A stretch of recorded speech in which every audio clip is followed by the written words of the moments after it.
Hello everybody, it's Morty God, and I'm just gonna bring the mic a little bit closer to my face, because I noticed I forgot to do that last time. There we go, sorry about that. Hopefully my voice should be a little bit clearer than last time. And I'm here once again with some Blasphemous, New Game Plus. And last time I was talking about religion and concerns over religion, but as always I am trying to keep myself open-minded in all of these topics. Anyway. So I died at the end of the last episode, so I've got to go back over and get my guilt fragment over here. So that's something to keep in mind, and I've got to be very careful with not being...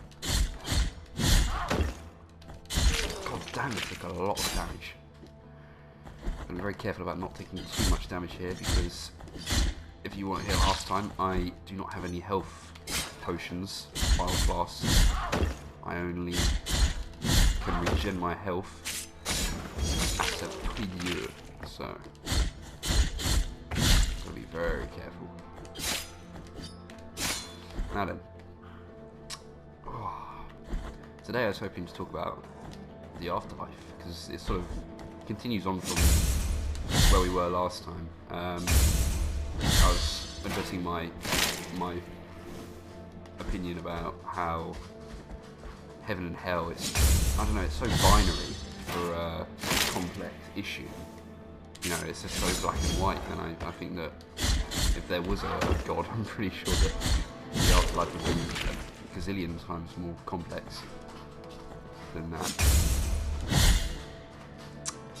I think a few months ago, a few weeks ago in fact, I was thinking about the afterlife, and I was thinking, I don't believe in the afterlife. I don't believe that there is a place we will go. At the same time, once we die, I just find that a bit unlikely. But what I was thinking is that perhaps if we do just go to a void, you know, we're not conscious, but it's just nothingness practically. And I don't know, I was thinking maybe, just maybe, we all go to that same void at the same time. Maybe that's the kind of idea of an afterlife that I've got, which would coincide a bit more neatly with the traditional view of the afterlife.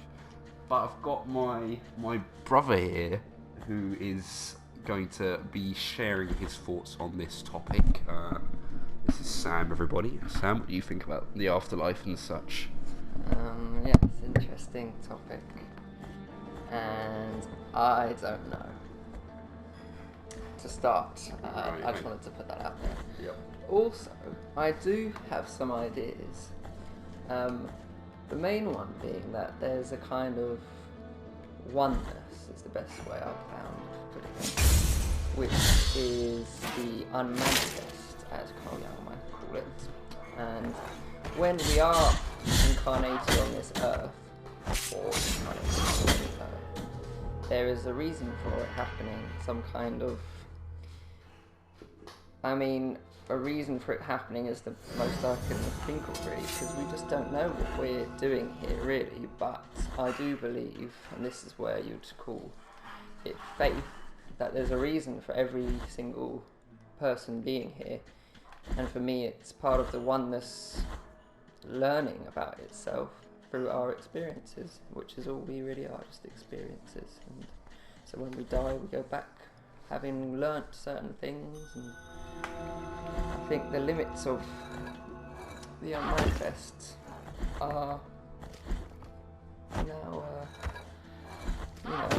given a chance in this world, this physical reality, and therefore when we die, I don't think we should see it as a sad thing, leaving this reality. I think we should look at what we've learnt without clinging on to all the possessions and people that attach ourselves to, which are part of our experience, but also just experiences themselves, you know, so that comes to an end. I do think we'll, and I mean the idea is that we'll kind of look at our actions throughout our life. And, you know, the Christian view is to go to heaven or hell, but I just think it's more to do with, you know, are you proud of what you've accomplished?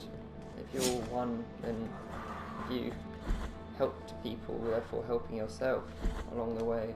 It's the most I think I can do in my life. You believe in ghosts? I think ghosts are more part of our subconscious than we do in the West. You know, we think they're exterior to us, but I don't think anything really is exterior to us.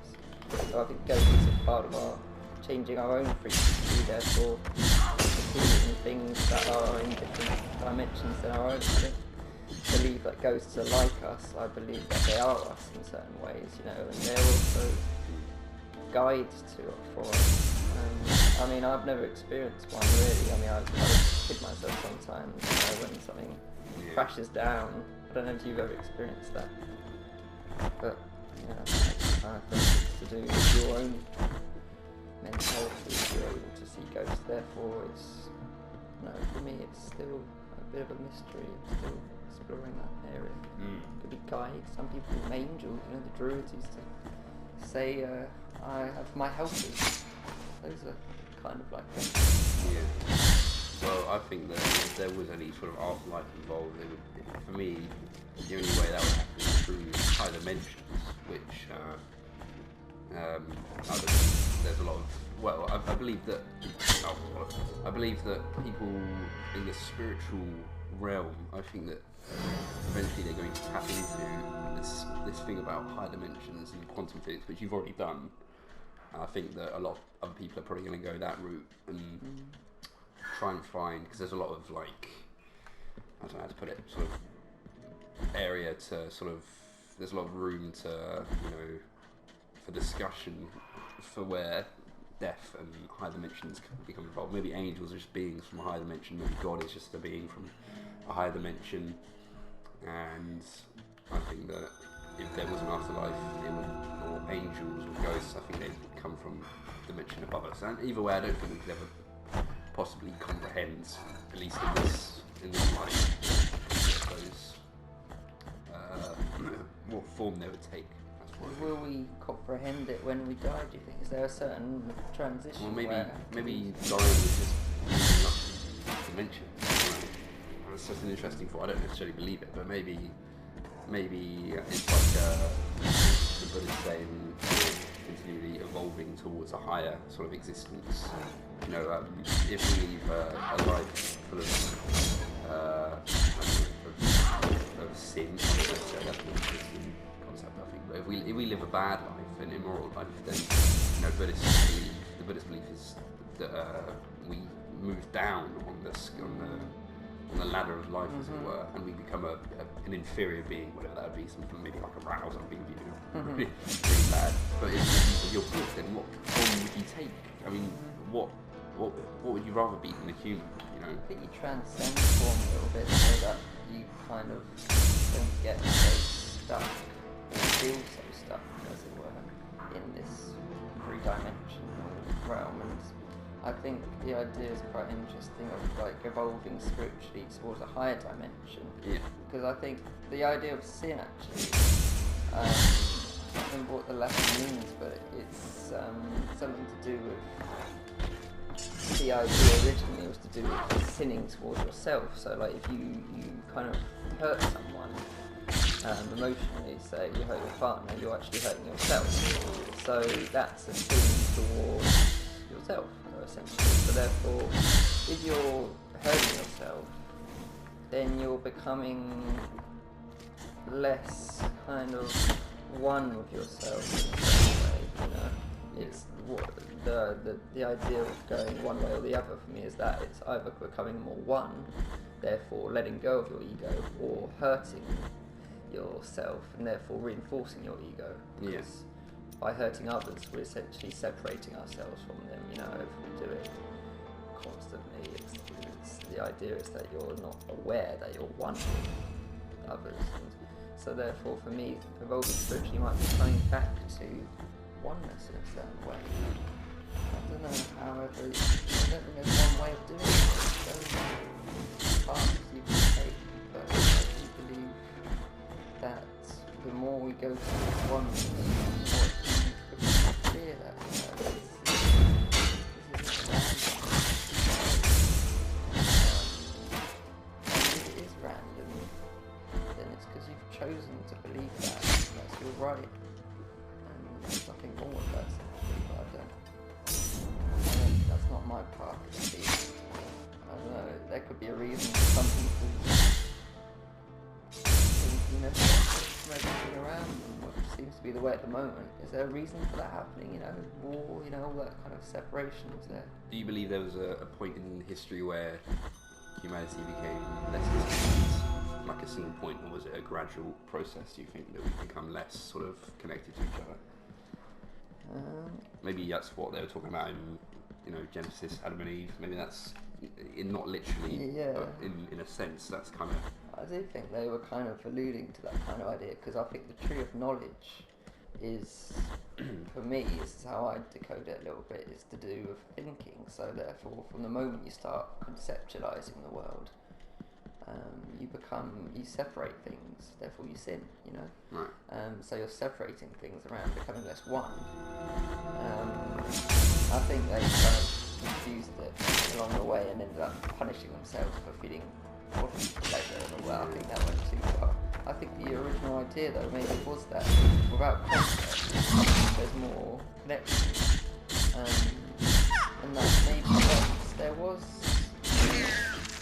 a more felt connection, and therefore things were written about it on the Bible. But maybe the people that wrote the Bible were very isolated, and the rest of the world were all hating each other.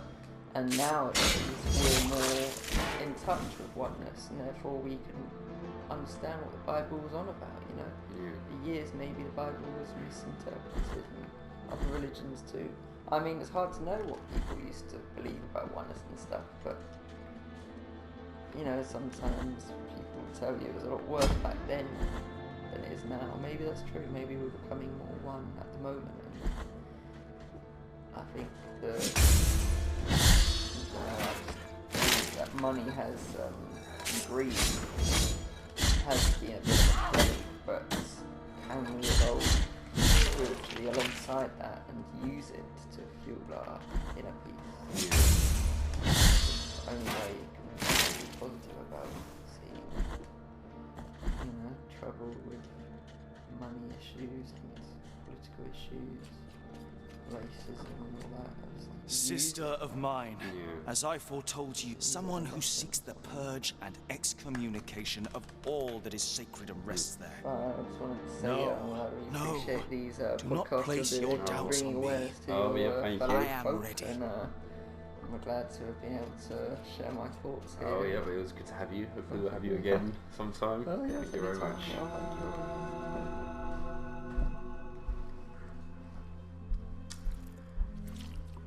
Right, well, I think that about wraps it up for this episode. I think that brought it nicely to a close. Thank you guys for tuning in. I hope you enjoyed the feature. That, as I said, that was my brother, Sam. And yeah, hopefully we'll have him on again. Thank you everyone for watching. Cheers.